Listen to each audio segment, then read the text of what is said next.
To start this question, you want to always start with the prompt. That's this part right here. Which choice best describes the function of the underlined portion? Now you need the main idea in order to make sense of one little part. So we're going to give it a quick read, a quick overall read to get the main idea.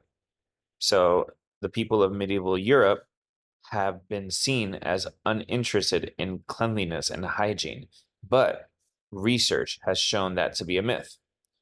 According to this historian, most towns in Europe had at least one public bathhouse.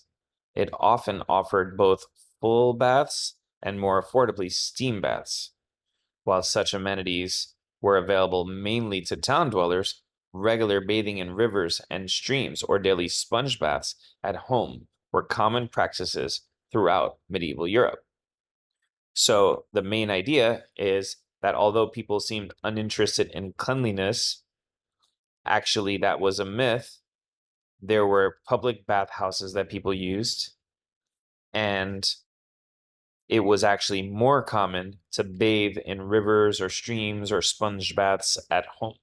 And those were the common practices. So now, what would be the purpose of this underlined portion here? It was kind of shifting between the idea of how there were the public baths in the town center, and then let's write that a little neater.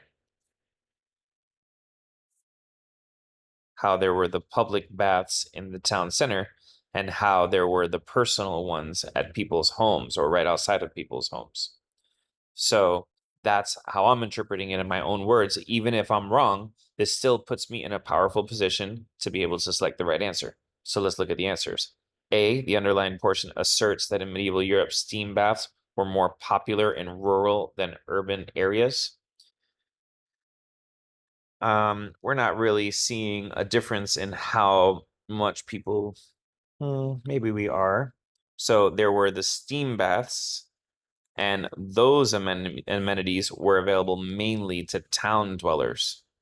So it's asserting that the steam baths were more popular in rural areas. Actually, that's actually the opposite, because that is kind of saying that those amenities were available to town people, not rural people. So that's the exact opposite of what we're looking for.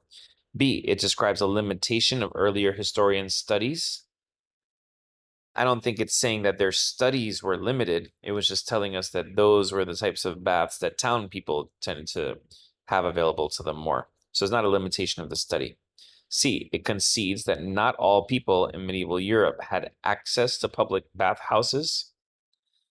I'm okay with that. To concede is to give in a certain point. So it's saying, although, yeah, it is true that town dwellers had that, but other people use these other kinds of baths. So I could live with answer choice C. And D, it explains why Janega decided to study the popularity of public bathhouses. I feel like that's kind of going against, maybe a little opposite of the point, because it was saying while those things were available to these people, these other things were kind of more popular.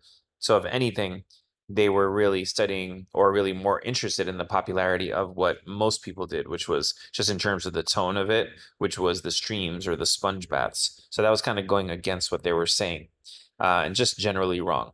So the answer that we didn't hate here was C.